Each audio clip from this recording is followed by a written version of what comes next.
हमारी विधानसभा क्षेत्र में आपदा में काफ़ी नुकसान हुआ है। जो 4 महीने हो गए हैं। हर जगह जो है वहाँ बादल फटने से लोगों के काफ़ी घरों को नुकसान पहुँचा है। 50% से 70% या 90% तक जो 1 लाख रुपए के हिसाब से वो मुआवजे की माँग की है। अभी तक जो है लोगों को मुआवजा नहीं मिला। सरकार से माँग है कि हर व्यक्ति के नुकसान की भरपाई की। काफ़ी पर्यटन की अपार संभावनाएँ हैं। सैलानी आ सकते हैं वहाँ पे। नमस्कार, आप देख रहे हैं चंबा एक्सप्रेस टीवी और मैं हूं आपके साथ नरेश ठाकुर। इसमें हमारे साथ जुड़े हैं डलहौजी विधानसभा क्षेत्र के विधायक DS ठाकुर जी। सर, आपका हमारे चैनल में स्वागत है। धन्यवाद जी। सर्वप्रथम तो मैं योगेश मिंद्रू जी को चंबा एक्सप्रेस न्यूज़ धर्मशाला में इन्होंने अपना यहाँ चैनल रखा है, इनको मैं बधाई और शुभकामनाएं देता हूँ। ठाकुर जी, अभी जैसे विधानसभा का शीतकालीन सत्र चला हुआ है, तो इसमें आपके आपके विधानसभा क्षेत्र से कौन सी मांगे जो उठाई गई हैं? धर्मशाला शीतकालीन सत्र में हमने डलहौजी विधानसभा क्षेत्र में जो हमारी आपदा में हुए नुकसान को लेकर, हॉस्पिटल में स्टाफ की कमी को लेकर और सड़क स्वास्थ्य के ऊपर हमने सत्र में जो है हमारे प्रश्न लगे थे, उसमें जो सरकार के माध्यम से कुछ प्रश्न को जवाब आए हैं और कुछ प्रश्न जो हैं अभी कल और परसों होने वाले हैं। तो हमारी विधानसभा क्षेत्र में आपदा में काफ़ी नुकसान हुआ है। जो 4 महीने हो गए हैं, जिसमें हमारे तकरीबन 500 के करीब जो घरों को क्षति पहुंची है और अलग-अलग जगह बादल फटे थे। या अब मनोड़ा के ओसल, रुलियानी, भलई, बरंगाल, सिमनी और नडल, तिलका, सलोनी, बड़ेला, हर जगह जो है वहाँ बादल फटने से लोगों के काफ़ी घरों को नुकसान पहुँचा है और सड़कें भी काफ़ी डैमेज हुई हैं। 1 महीना तक तो सारी स्थिति अस्त व्यस्त हो गई थी, अब थोड़ी पटरी पे आ गई है। तो हमने सरकार से मांग की है कि जिन लोगों के घरों का नुकसान हुआ है, घर पूरे क्षतिग्रस्त हैं या उसमें परसेंटेज वाइज जो है जो सरकार ने एक नियम बनाया है, तो उस हिसाब से जो है उन घरों को जो है जो 7 लाख से टोटल क्षतिग्रस्त जो है उनके लिए, और जो 50% से 70% या 90% तक जो 1 लाख रुपए के हिसाब से वो मुआवजे की मांग की है। पर अभी तक जो है लोगों को मुआवजा नहीं मिला है। कई फैमिलियाँ तो हमारी अभी जो है किराए पे रह रही हैं और भलई वाला एरिया जो है उसमें काफ़ी स्लाइड एरिया हुआ है, ज़मीनें बैठ गई। तो ऐसे विभिन्न क्षेत्र वाइज जो है समस्याएं आई हैं और कम से कम भी 10 करोड़ अनुमान जो लगाया जाता है कि लोगों के घरों का नुकसान पहुंचा है। जहां बादल फटे लोगों के घरों में पानी आ गया, दलदल आ गया, तो इस प्रकार से 1000 के करीब जो घर बनते हैं सर। तो हमारी सरकार से मांग है कि हर व्यक्ति के नुकसान की भरपाई की जाए। सर, आपके विधानसभा क्षेत्र में पर्यटन को बढ़ावा देने के लिए कोई प्रोजेक्ट्स हैं पाइपलाइन में? पर्यटन को बढ़ावा देने के लिए आपको डलहौजी जो है हमारी पर्यटन नगरी है और देश विदेश से सैलानी वहाँ आते हैं। पर आपदा में काफ़ी जो पर्यटक हैं वो कम हो गए हैं और जिससे हमारे होटल स्टों के कारोबार में काफ़ी गिरावट भी आई है और जो कर्मचारी वहाँ काम करने वाले थे उनको भी काफ़ी मुश्किलें आई हैं।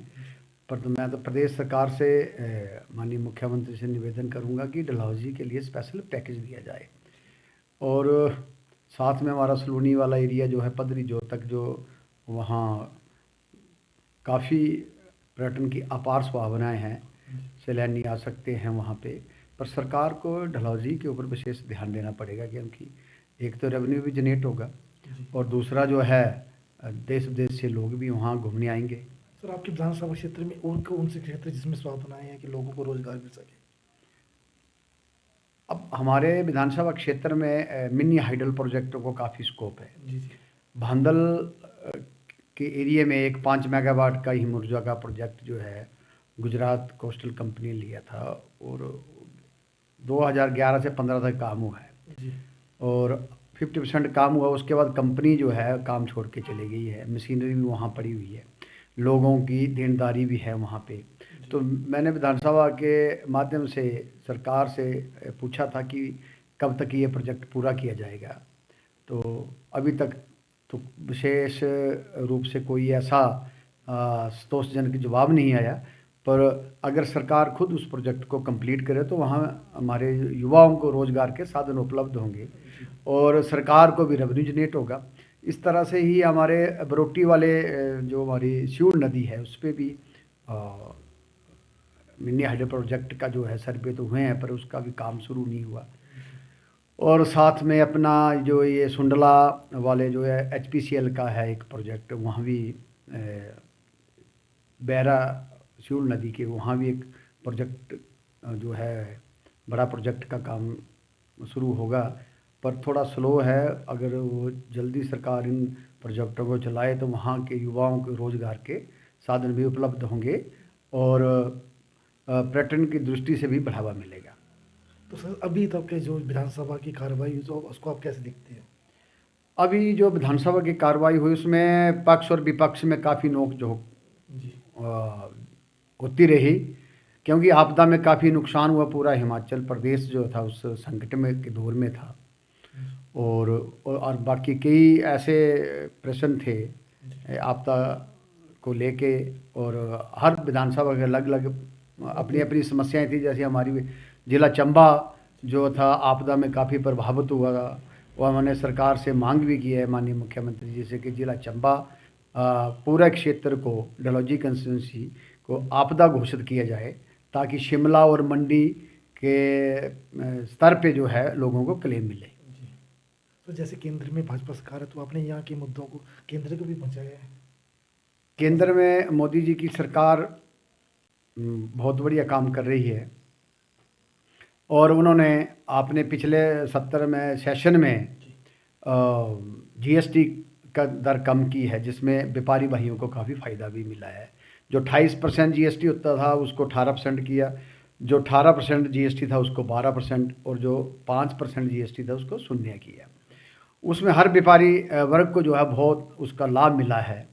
और गाड़ियों में भी उन्होंने GST कम की है, जिसमें काफ़ी हमारे जो गाड़ी हमारे नई गाड़ी लेने वाले हमारे भाई बंधु थे उनको भी उसमें काफ़ी फ़ायदा मिला है। तो केंद्र की ओर से तो बड़े बड़े प्रोजेक्ट जो हैं हिमाचल को मिल रहे हैं। आप प्रधानमंत्री ग्राम सड़क योजना के तहत, और मैं विधानसभा डलहौजी की बात करूं तो हमारे कम से कम 300 करोड़ के प्रोजेक्ट चले हुए हैं।